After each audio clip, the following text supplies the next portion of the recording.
Hello everyone, welcome back to my channel. So ఈ రోజు నేను మీకు ఒక బ్యూటిఫుల్ టెంపుల్ తీసుకెళ్ళబోతున్నాను.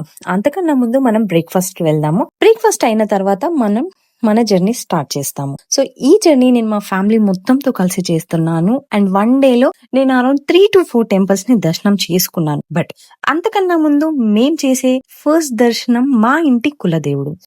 ఈ టెంపుల్ గురించి చాలా తక్కువ మందికి తెలిసి ఉంటుంది. ఎంత మందికి తెలుసో లేదో కూడా నాకు ఐడియా లేదు. బట్ ఈ టెంపుల్ చాలా చాలా చాలా చాలా చాలా ఓల్డ్ టెంపుల్. అండ్ ఇది సిద్దిపేట నుంచి దాదాపు 30 కిలోమీటర్స్ డిస్టెన్స్ లో ఉంటుంది. చాలా ఓల్డ్ టెంపుల్, బట్ యా చాలా పవర్ఫుల్ టెంపుల్. సో ఇక్కడ మేము మా కార్ జర్నీ స్టార్ట్ చేసాము. అండ్ డ్రైవర్ యాజ్ యూజువల్ మా తమ్ముడే, ఎందుకంటే వాడు లేకుండా మా జర్నీ కంప్లీట్ కాదు. టెంపుల్ అనగానే అందరు ఏదో అనుకుంటారు, కానీ ఈ రోజు నేను చూపించే టెంపుల్ చాలా పవర్ఫుల్ అండ్ చాలా ఓల్డ్, చాలా హిస్టారికల్ టెంపుల్ కూడా.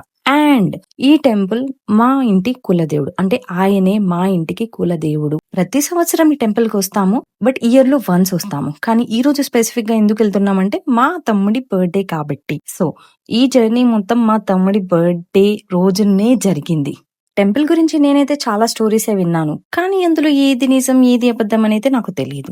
ఈ వీడియో ఎండ్ వరకు చూస్తే మీకు ఈ టెంపుల్ గురించి చాలా ఇన్ఫర్మేషన్ తెలుస్తుంది. తెలంగాణలో ఇలాంటి టెంపుల్ ఉందని చాలా మందికి తెలీదు అనుకుంటా. 700 సంవత్సరాల చరిత్ర ఉన్న ఈ ఆలయం గురించి విన్న వెంటనే నేను షాక్ అయ్యాను. పెజ్జంగి నరసింహస్వామి గుట్ట గురించి మీకు తెలుసా? చాలా తక్కువ మందికే తెలుసు. ఈ టెంపుల్ దాదాపు 700 years చరిత్ర కలిగి ఉంది అని ఇక్కడి వాళ్ళు చెప్తూ ఉంటారు. ఇక్కడి స్థల పురాణం ప్రకారము శ్రీ లక్ష్మీ నరసింహస్వామి స్వయంగా ఇక్కడ వెలిసారని ఇక్కడి వాళ్ళ నమ్మిక. ఇంకో ఆసక్తికరమైన విషయం ఏంటో తెలుసా? ఈ ఆలయం దగ్గర ఒక పాము తరచూ స్వామివారిని దర్శనం చేసుకుంటూ ఉంటుంది అని అంటారు. కానీ దాన్ని చూసింది ఎవ్వరూ లేదు. చాలా తక్కువ మంది దాన్ని చూశారు. బట్ ఆ పాము ఈ గుట్టని ప్రొటెక్ట్ చేస్తుంది అని కూడా నమ్ముతారు.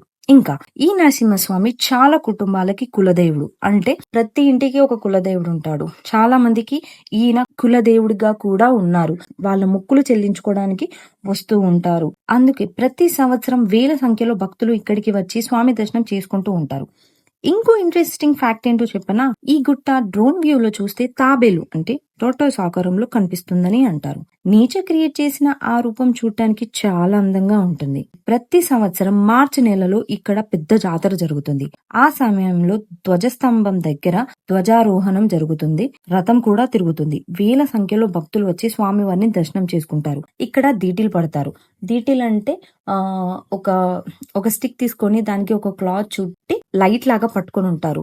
అలా రథం వస్తున్న టైంలో చేస్తారు. అండ్ ఆ రథము గుట్ట చుట్టూ ఒక రౌండ్ వేస్తుంది. అండ్ చాలా మంది కూడా ఆ రథం పై మీదికెళ్ళి, అంటే ఆ రథం పై నుంచి వాళ్ళ మొక్కుకున్న ప్రకారం మనీయో లేకపోతే ఓ కోడి పిల్లను వేస్తూ ఉంటారు. ఇలా ఇక్కడ వాళ్ళు చేస్తుంటారు. అది వాళ్ళ నమ్మకం. కొండ చుట్టూ గిరి ప్రదక్షిణ చేస్తారు. ఆ స్పిరిచువల్ అట్మాస్ఫియర్ మనం మాటల్లో చెప్పలేము. మీరు సిద్దిపేట లేదా తెలంగాణ సైడ్ కి ఎప్పుడైనా వస్తే ఈ ఆలయాన్ని మాత్రం తప్పకుండా ట్రావెల్ లిస్ట్ లో యాడ్ చేసుకోండి. ఈ టెంపుల్ స్టోరీ విషయానికి వస్తే, ఒకానొక టైంలో ఒక ఋషి ఉండేవాడంట. అతని పేరేందో నాకు తెలీదు, కానీ అతను తపస్సు చేస్తుండగా స్వామివారి తన కళలోకి వచ్చి, నేను అంటే ఈ పెజ్జంకి గుట్ట మీద ఆల్రెడీ కొలువై ఉన్నాను, నాకు పూజలు చేయండి అని తన కళలోకి వచ్చి చెప్పినప్పుడు అతను వెళ్లి ఆ ఏరియాని పాలించే రాజు దగ్గరికి వెళ్లి చెప్పాడంట, నాకు ఇలా కళ వచ్చింది అని. సో వాళ్ళు అది నిజమా కాదా అని తెలుసుకోవడానికి అక్కడికి వెళ్ళినప్పుడు ఆయన అక్కడ నిజంగానే వాళ్ళకి కనిపించాడని అన్నారు. సో అలా వాళ్ళు ఈ టెంపుల్ ని కన్స్ట్రక్ట్ చేశారనేది ఒక హిస్టరీ ఉంది. హిస్టరీ, డివోషన్, నేచర్ ఈ మూడు కలిసిన చాలా ప్రత్యేకమైన ప్లేస్ ఇది. నిజం చెప్పాలి అంటే ఇలాంటి ప్లేసెస్ కి వచ్చినప్పుడు మన టైం స్లో అయిపోయినట్టు అనిపిస్తుంది. బయట వరల్డ్ లో ఎంత బిజీగా ఉన్నా ఇక్కడ అడుగు పెట్టగానే ఒక ప్రశాంతత ఉంటుంది. టెంపుల్ చుట్టూ ఉన్న ప్రకృతి, గాలి, గుట్టపై నుంచి కనిపించే ఆ వ్యూ ఇవన్నీ కలిసి మనసుకి ఒక పాజిటివ్ ఫీలింగ్ ఇస్తాయి. అందుకే చాలా మంది ఈ ఆలయానికి మళ్ళీ మళ్ళీ వస్తారు. మీరెప్పుడైనా మార్చి నెలలో జరిగే జాతర టైంలో విజిట్ చేస్తే అక్కడుండే అట్మాస్ఫియర్ ఇంకా స్పెషల్ గా ఉంటుంది. భక్తుల గోవింద నామస్మరణ, రథం, గిరి ప్రదక్షిణ, ఆ డివోషనల్ వైబ్ ని ఎక్స్పీరియన్స్ చేయడం ఒక మంచి అనుభవం అనే చెప్పొచ్చు. ఈ టెంపుల్ గురించి మీకు ఇంకా ఏమైనా ఇంట్రెస్టింగ్ స్టోరీస్ లేదా ఎక్స్పీరియన్స్ తెలిస్తే కామెంట్స్ లో తప్పకుండా షేర్ చేయండి. మీ స్టోరీస్ చదవడం నాకు చాలా ఇష్టం. స్వామివారి దర్శనం చేసుకుని కొంచెం సేపు అక్కడే ఆ పీస్ఫుల్ అట్మాస్ఫియర్ ని ఎంజాయ్ చేశాము. మనసు నిండిపోయిందని చెప్పొచ్చు. కానీ మన జర్నీ అక్కడితో కంప్లీట్ కాలేదు. ఇంకా మన నెక్స్ట్ డెస్టినేషన్ లో ఇంకో బ్యూటిఫుల్ టెంపుల్ మన కోసం వెయిట్ చేస్తుంది. సో టెంపుల్ దర్శనం కంప్లీట్ చేసుకుని ఇప్పుడు మన నెక్స్ట్ టెంపుల్ జర్నీ స్టార్ట్ చేస్తున్నాము. ఆ టెంపుల్ ఎలా ఉంటుంది, దాని హిస్టరీ ఏంటి, అక్కడ ఏం స్పెషల్ ఉంది, అది మొత్తం పార్ట్ 2లో చూపిస్తాను. కాబట్టి పార్ట్ 2ని మిస్ అవ్వకండి. చాలా ఇంట్రెస్టింగ్ డీటెయిల్స్ ఉంటాయి. ఇలాంటి మన తెలంగాణలో ఇంకా అన్నోన్ టెంపుల్స్ ని ఎక్స్ప్లోర్ చేయాలి అనుకుంటే ఈ వీడియోని లైక్ చేయండి, ఛానల్ ని సబ్స్క్రైబ్ చేసుకోండి, మీ ఫ్రెండ్స్ అండ్ ఫ్యామిలీతో షేర్ చేయండి. మరి పార్ట్ 2లో మళ్ళీ కలుద్దాం. Until then bye.